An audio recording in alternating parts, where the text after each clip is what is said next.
But getting dark, it's getting cold, it's getting autumn and winter is coming, as they say. We have a house in down in Skåne. Oh, Hi. Hello. Hi. Okay. Hello. So that's everyone. Who wants to start? I can start. Okay, we start. Hi, Nick. I'm here from Israel. Okay. Shalom. Shalom. Shalom. I heard that you were volunteering kibbutz. Which one? What have you done? I was in Kibbutz Bar-Am in the north. Yeah. Picking a lot of apples. And how was the experience? Oh, I loved it. If you could get a copy of my autobiography, I wrote about it a lot in there. I loved it. It was like my version of university. Gunnar, you had a question? Yeah. Could you talk about the start of the Truth Seekers? I mean, we've just seen the first 2 episodes. So I take it, what is it, 8 times 25 minutes, something like that? 8? Yeah, essentially, yeah. So the start of it, and will there be a connector anywhere in it? Well, I mean, the start of it was, I've always been fascinated with the occult and the paranormal. And, you know, I remember being brought up as a Catholic when I was a child and just being terrified of the paranormal. You know, it felt as real to me as going to, you know, eat the bread of Christ or take the wine. You know, it felt, I could never, even as a child, I could never split, well, if there's God, then there's also the devil, you know. And so if you combine that with having, you know, parents who spent a lot of time in the pub, and the payoff to that was I could watch any horror video I liked. You know, that combination of wanting to be afraid and fearing it, that's kind of where it started. And then, you know, you start to watch TV shows, and you watch The Omen and The Exorcist, and you become friends with Simon Pegg, and then the two of you watch every episode of The X-Files ever written 25 times. And, you know, Simon and I spent quite a lot of time driving around the countryside at night looking for old churches and graveyards to sit in. Really? To try and frighten ourselves, to find a ghost, or, you know, we did lots of ghost hunting when we were younger men. And so obviously once you I had an idea for a character which turned out to be Gus, and James, who I created the series with, we spoke about him a lot, and we'd all, you know, we're the kind of group of friends who send each other little memes from, we found an exorcist in Argentina who's exorcising a woman, and then we find like a little meme of an alien in Brazil, and we're always sending little bits and pieces around, and you know, it would be nice to think in some way, shape or form, we're not alone, you know. And I think when Paul, we did that with aliens, and now with Truth Seekers, we're doing the paranormal, you know. And is it, could you consider yourself a bit like the Laurel and Hardy of British, like he's always the one who's a bit subdued with the wig and everything encased, and you're the more magnanimous one? I think he'd be Hardy and I'd be Laurel. I think he'd be a thin Hardy and I'd be a chunky Laurel. I think that's, you know, or we'd both be Hardy.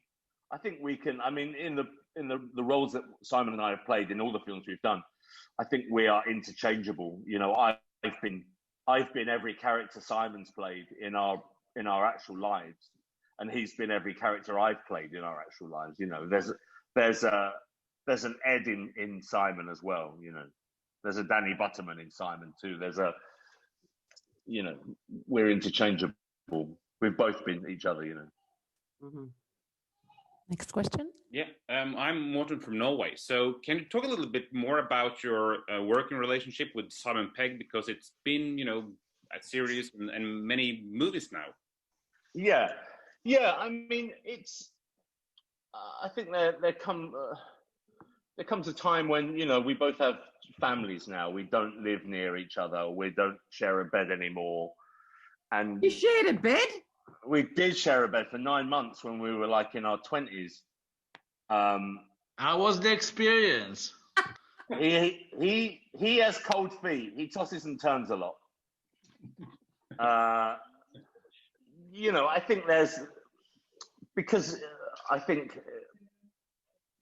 friendships have to evolve to survive, like marriages. I think our relation has evolved, and we have a production company now, and I think there's a feeling that we started that production company up so we could play around a bit together more and more often. And I think when Simon turned up on set to do his stuff, kind of 8 weeks in, it was really necessary. We really needed that kick of energy that he brings to a set. But I'm lucky that I don't really work. I just hang out with people I like, and we talk shit, and we watch stupid TV together, and we write stupid jokes, and I don't work. I have a really good time. Acting is trying to learn dialogue is work for me. Getting emails to say my Virgin Media bill is now due, that's work. What I do isn't work, and I think I really count myself as a very lucky person in that respect. Boris, do you have a question? Yes. Hello, Nick. Hello, mate. Between being a producer, a screenwriter, an actor on Truth Seeker, which is for you the main first part of your work on this series? Thank you. Well, I think they came at different points. First of all, I was a producer to get it to a point where we were going to get it made, and then I had my writing hat on for 6 months, and then that kind of drifted away, and then I was an actor. I think once I began acting, I let the other guys then do the producing, and me and James and Nat did writing when we were on set, and we tinkered. But I tried to leave the producing to one side once I started acting. It's I've got too much dialogue to learn to start doing anything else. It was important that I gave equal amounts of of my brain power to what I was doing at the time. Thank you. Thanks, mate. Okay, now it's my turn. What makes you laugh, Nick? What makes me laugh? Oh my God, that's a really amazing question. It's I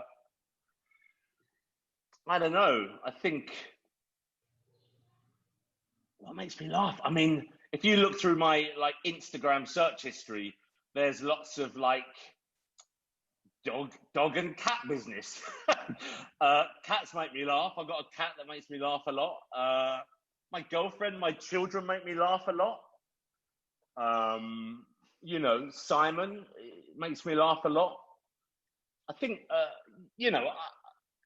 it doesn't, the older I've got, between say being 40 and 48, I found myself laughing a lot less than I ever did before, if I'm being honest. I think you get to a point where life is it's kind of hard to be a grown-up sometimes, but definitely having children helped that.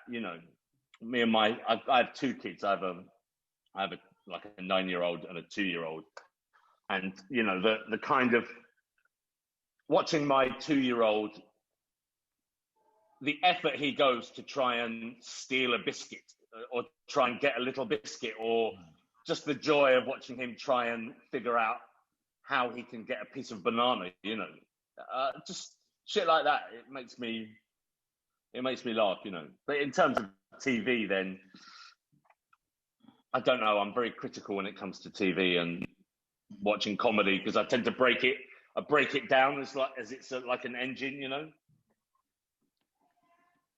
No, I had a question. Well, to go from laughter to horror, then I really enjoy that in the hotel where you name the room from different, the psycho room, etc. So what scares you? What are the horror films you remember? What scares me? I mean, I remember watching The Omen as a kid, and fearing fearing that, you know, I felt like I was watching a documentary. It terrified me. And I remember The Exorcist terrified me too. And so much so that one of my main fears as a younger man from about 12 to 16 was that I would be possessed by a demon. And I remember reading in a book when I was like 14 that possession of a human body tends to stop when they're 16 years old. So I remember on my 16th birthday waking up and literally being, yes, I made it. You know, I was really thrilled that I hadn't been possessed. But I mean, what frightens me now as a dad is, you know, Trump, lunatics, any kind of wing, any kind of hard left or hard right. I don't know. I think I'm naive in terms of wanting everyone to be nice and honest and happy. You're in Josh Whedon's The Nevers. I need some stuff on that to get this away, to be honest, because it's a big part of my place that I write for. Yeah. HBO. HBO is kind of the king of TV, the king of the Emmys. Yeah. And you're with Josh Whedon, the king of the box office. I mean, on TV, it's very interesting. And you're playing the meanest, lowest level crew in London. How low do you go? It's low, you know, it's kind of low. I love it. It's nice getting a bit older and looking like someone you'd avoid in the pub. It's my choice of roles has suddenly got a lot bigger, you know, since playing kind of dumb stone sidekicks. Joss is fantastic. He's a very generous man, kind of emotionally and with his words and with his time. And I think, honestly, I was really nervous doing the show. I wanted to do a good job. You know, I feel like Joss has shown a lot of faith in me as a performer, and I let him down. And I think when you turn up on set and there's like 1,000 extras and there's like 50 period vintage vehicles and 200 horses, you think, oh my God, this is a big deal. This show is a big deal. So, you know, the script is so brilliantly written and so kind of crazy that I tended to not read anything but my bits. So when I watch it, I can enjoy it too, you know, because I'm a big Joss Whedon fan. So there's times on set when Joss would say something and I'd be like, oh, I don't know what that means because I'm not reading anyone else's script, you know. But I really, you know, it was hard. We shot some stuff back in October 2019. Then I essentially had a year off because of COVID. And so we went back like a month ago and finished off my scenes for the season. So it was fantastic. It's just great to, you know, I really felt a step up in terms of production and script and talent. And, you know, I was really proud to do it. You mean more than things you do with Simon? A step up? Well, that, you know, I'm very lucky in as much as that feels like a home game. You know what I mean? It's always a home game with Simon because it's just at the end of it, it's just about me and him and our chemistry and our love and fun and having a laugh, you know. But this felt like, shit, okay, here we go. Don't fuck up. Don't fuck this up. Gunnar. No, Morten. Sorry, Morten. Yeah, of course, you're very famous for the Cornetto trilogy and working with, you know, Edgar Wright. Do you have any more plans or projects with Edgar Wright coming up? Well, honestly, not right now. I mean, Edgar's doing his thing, and I speak to him like twice a week. We're still, you know, we text each other constantly, and you know, it's nice just to be mates and to remain friends, and you know, we're ever so close. And I think you can guarantee we'll do something again, but what that is, I'm not sure. I mean, I like the fact that our characters are, as we get older, our characters are getting older too. So I kind of love the fact in maybe 10 or 20 years, you look at the characters we've played and how we've aged and how our relationships have changed as well. You know, I kind of like the fact that we're in this for the long run, you know. And a question from Boris. Sound. We can't hear you. Hear you. Where's Boris? Maybe he's gone. Disappeared. He's gone. Hi, No. What should be for you a great sci-fi series? What's been a great sci-fi series? I mean, oh my God! As I said, I love the X-Files. I still love, you know, watching single episodes of that. I love Battlestar Galactica, the new version. I really love that a lot. What else have I loved? I loved Fringe. I love watching Fringe. That's fantastic. You know, I think Fringe has been a touchstone for Truth Seekers as well. You know, we watched a lot of Fringe before we did Truth Seekers. What else? I mean, honest to God, if it's got time travel or a spaceship or it's set in the future, I'm going to love it, basically. I'm really easy to please when it comes to sci-fi, you know. Thank you. Thank you, sir. I must ask you about your beautiful bijoux and tattoos. Yeah, okay. So what are the meaning of it? There's no meaning at all, really. It's I mean, they're just rubbish tattoos that I had done. I mean, if I'm being honest for a second, when my father passed away 10 years ago, and I didn't really have a tattoo until 10 years ago, I found the process of tattooing for me turned a kind of emotional pain into a physical pain. And in doing so, it kind of made me feel slightly better and slightly happier about it. And it's something that I've kind of clung to and developed since then. So again, a work in progress. I'm always adding little bits and pieces to it. And I'm aware that there's a lot of shitty ones on me. But my brother had really bad tattoos. He had really bad, you know, Yes. end of the pier tattoos. And I kind of love the fact they were shit. So Helen. Hi. Yeah. If I could just have a little bit more on the Nevers on playing the villain. What was it? What did you have to do to change? We know you're this nice guy, right? Sure. And a lot of the time you play yourself a bit. I have interviewed you before, and you do seem like. But did you have to go somewhere else to play the villain? And you were kind of like an anti-Me Too guy because all the women we had powers and it was women. yeah, fantastic. I mean, all women have powers anyway, right? All the ones I've ever met. Yeah, he's just look. I mean, just because someone's a nice man and a junkie doesn't mean that he can't be a fucking idiot in some other aspect of his life. You know, I think there's a bit of me in every character I've played. You know, sadly, that's also true of Declan Oren. You know,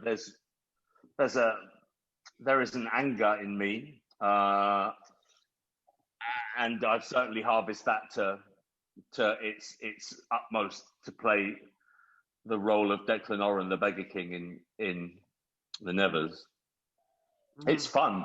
It's fun to be able to release something that is unreleasable in, you know, polite society.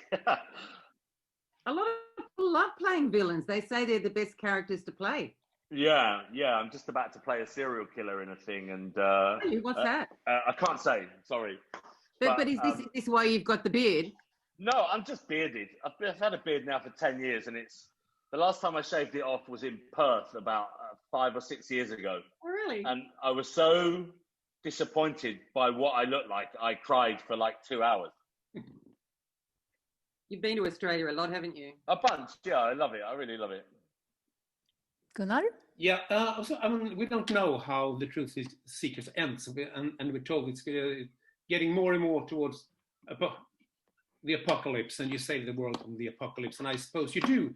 Have you? I mean, is there room for a sequel, or is this a limited series? Or no, definitely. when we kind of got the gig, we planned for 3 seasons. I mean, whether or not we get another season is up to Amazon, you know.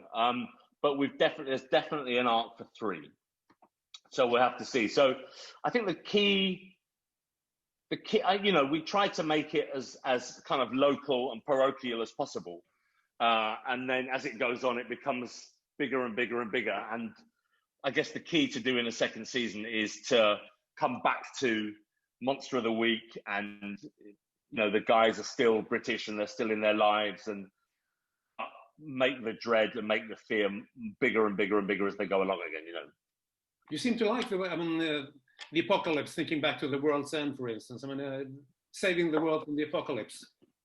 Oh, I mean, I don't know. It's just, what do they, I don't know what they're saying, but doesn't art kind of reflect our society right now? And I think, you know, part of me thinks we're constantly, especially with, you know, COVID and Trump, you know, I think we're close to the apocalypse right now. And also, I mean, you know, the way news is gathered now, I look at the news websites and it just makes me fucking terrified and afraid. And, you know, it's weird that as a father now, if my son, I don't ever want him to watch the news or hear the news, or I protect him from news, you know.